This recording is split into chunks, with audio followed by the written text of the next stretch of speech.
Hey guys, Kyle, the Death Knight of Anime here, bringing you my review for Eden Zero Chapter 91. And, oh boy, so there's definitely a lot to unpack with this chapter. First and foremost is we learn the history of the old man we've come to know as Sabir, and how the Weisz he knows is actually the Professor Weisz, not our Weisz. But through that, the thing is, through that reveal of Weisz and through Professor Weisz and this old man Sabir knowing each other as friends, it's one through this reveal we go even deeper down the rabbit hole and learn that not only is the professor's history directly tied to Dragon Joe, but that practically everything our heroes have experienced up to this point has in some way or another been them walking down the path that led to Dragon Joe's rise in power to begin with. Like everything, every planet they've experienced, every part of their journey has been them basically like walking in Dragon Joe's footsteps, so to speak. Every part of their journey so far has been them in one way or another, like experiencing what has led to this point in Dragon Joe's life, where he managed to become as powerful and as influential a crime lord as he's become. Every aspect of their journey has been almost leading them to this point almost. And and knowing this though, it does also put Weisz much more in the spotlight now, right alongside Rebecca, because in fact, one thing I feel that is going to happen is that this is putting Weisz much. I feel that this is putting Weisz much more further down the path, becoming like the professor. Like we basically even say it himself. Like the professor, after losing his arm, had basically left the life of crime behind and became who he was. So I think going off that, I think a similar thing is happening here as well. It's just happening in a different way than it did for the professor. And I love how Mashima has so simply yet so intricately woven all these story threads and characters together to lead us to this inevitable conclusion. Like I hate to rag on Fairy Tail, but just looking at how every little detail of everything that's basically happened up to this point in the story is so very smoothly yet so intricately woven into this series in a way that makes sense. It's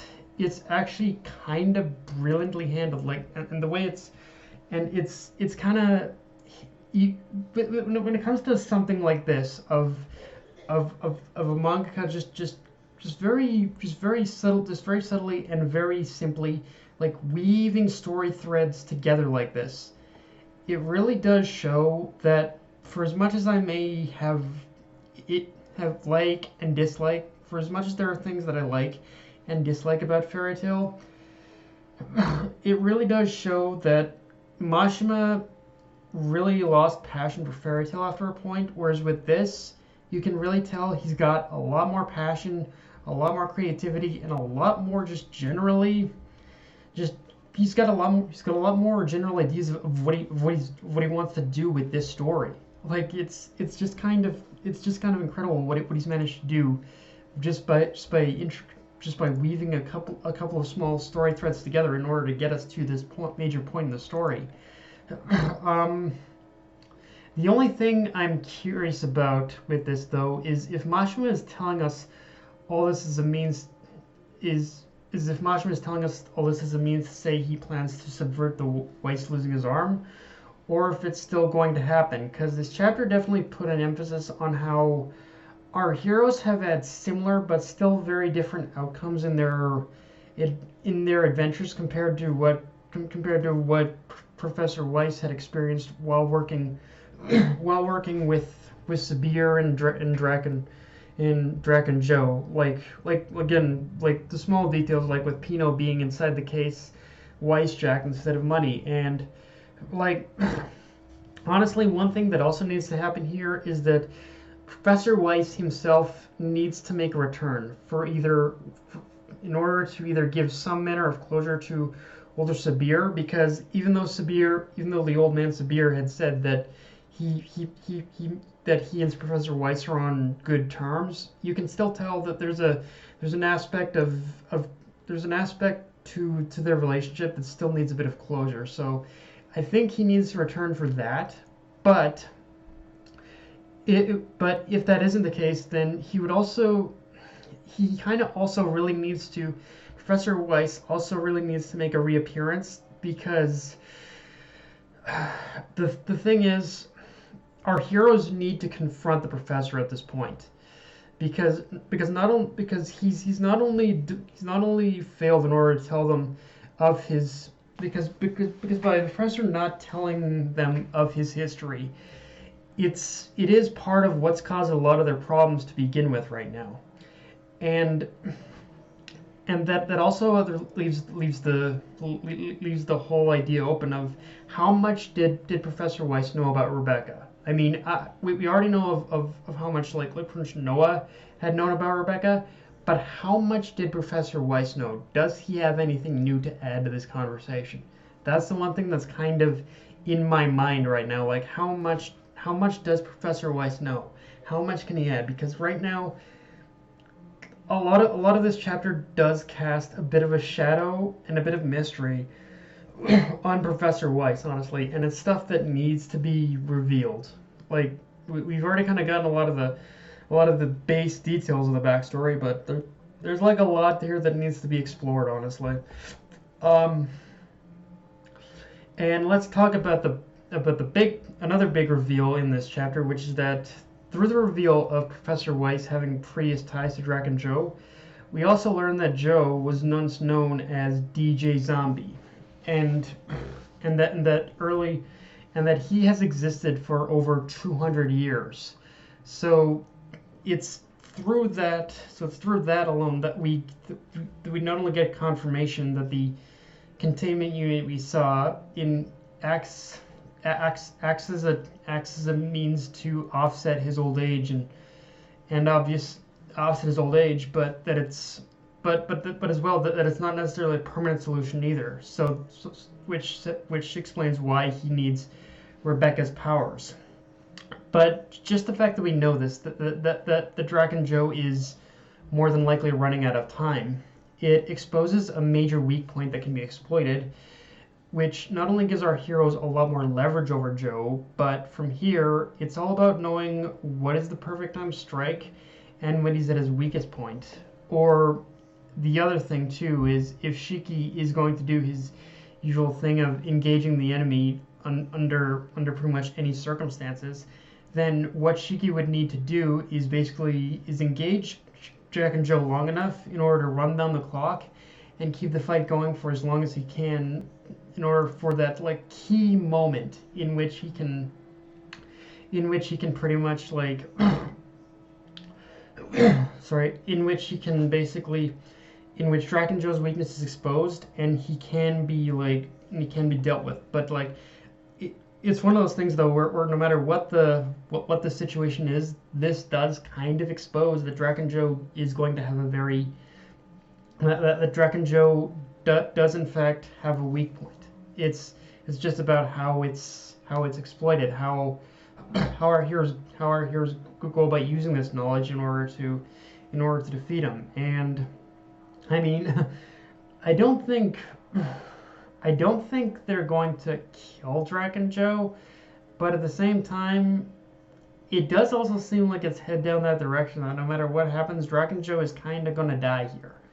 That's just kind of the feeling I get, which if he does, then yeah, it's gonna be interesting no matter what happens from here. But yeah, there's definitely a big part of what's going to happen from this point on is just all about timing and what our heroes do for sure, and how they use this knowledge. Now, now, obviously, one thing to talk about with this chapter, I guess, is the title, because if the title of the chapter was basically called Homer versus Self, and if I'm being honest, that is kind of the one problem I have with this chapter, is that for a chapter called Homer versus Self, that fight largely felt like it kind of takes a backseat to everything else this week. Like you've heard me go on a large tangent about everything with like Drac and Joe and whatnot, but that's largely because that stuff did take up a large portion of this chapter, but large portion of the discussion in this chapter. But like the thing with Homer and Self is that it was pretty like, it's one of those things where it was epic, but it was largely kind of just in the background, I think, largely. Now having said that, it was still epic in the sense of seeing Homer just use everything at her disposal to turn the tables on Self. And with that said, Self does say something interesting, which is that if she failed, then Drac and Joe will absorb her. And someone posted an interesting comment on the site I read the chapter on, that the way Drac and Joe maintains his immortality is by distilling the remainder of a person's life force and adding it to his own, which I can't deny is definitely an interesting thought. And I'm not going to lie, there is some genuine merit there in the idea. Again, when you consider the simple idea that, when you consider that a while back we saw Drac and Joe in this like containment unit of liquid, I think there is merit to that, because what he probably does is like I said, he probably distills the person's life force into like a liquid or something, and then he uses the containment unit as a way of transferring the person's life force to his own. I think that's probably what we are looking at here, but because and again, it's only just based on, I'm basing this solely on just someone else's comment, but it is the thing that makes the most sense when you consider like all the tiny little details that have led us to a lot of these revelations. Like, and it's kind of funny, and this is what I'm talking about too, even when the fight's involved, even with the fight of Homer versus Self, it's like, it's still kind of still coming back to Drac and Joe. Like, he was in many respects the main focus of this chapter. So yeah, so yeah, it's just, I'm very curious to see where this leads with us. But yeah, guys, that's my review. If you enjoyed the video, like, comment, subscribe, follow me on Twitter, Facebook, and Illustrator Control. Death Knight of Anime, signing off. Later, guys.